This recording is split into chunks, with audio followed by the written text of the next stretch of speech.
A spectator's spectacle. This is the Secretary of Tourism, Culture, Antiquities and Transportation's usual description of Tobago October Carnival, with final preparations underway for the third showing of the Island Staple Festival. This year, Secretary Tashia Burris said she's able to step back and see the wider picture. The impact of the carnival on the wider tourism sector, the impact of the carnival on building out a wider creative sector, and what it has done to stimulate the economic activity in the space long after the last music truck has taken off its sound system. And the phenomena continues to grow.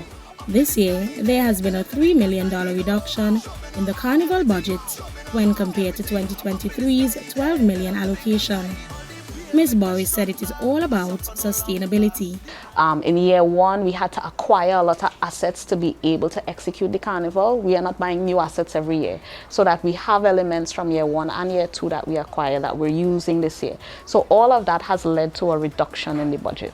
And I dare say that you would see a further reduced budget next year. While October Carnival was conceptualized as a show, according to the organizers, there has been a need to include an element of competition.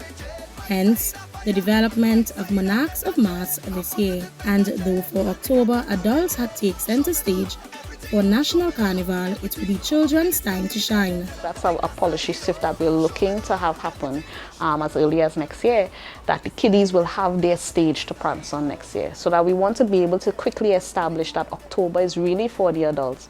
And national, we focus on national participation and particularly in growing the capacity of our young people. The TFCL team has been applauded for the efforts made in marketing the Tobago Carnival, in ensuring Tobago's Carnival becomes a staple. Showcasing to people why they need to be here is necessary, and so Secretary Burris indicated the partnership with TTT was essential to make this possible.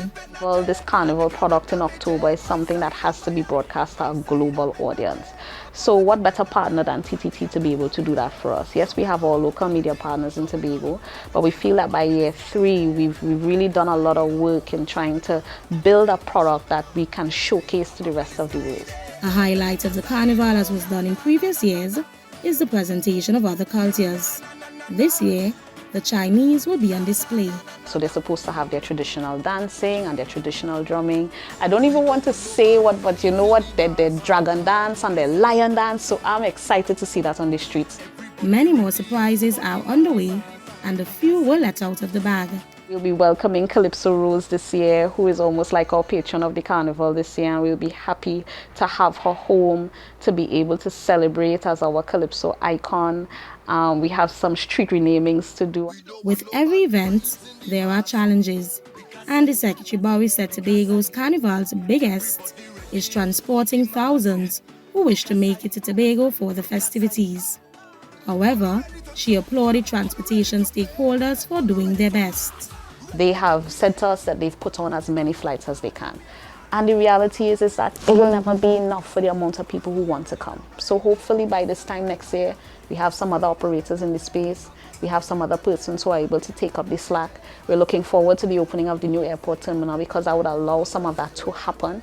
So I'm hoping that by next year, Carnival 2025, we would solve that problem once and for all.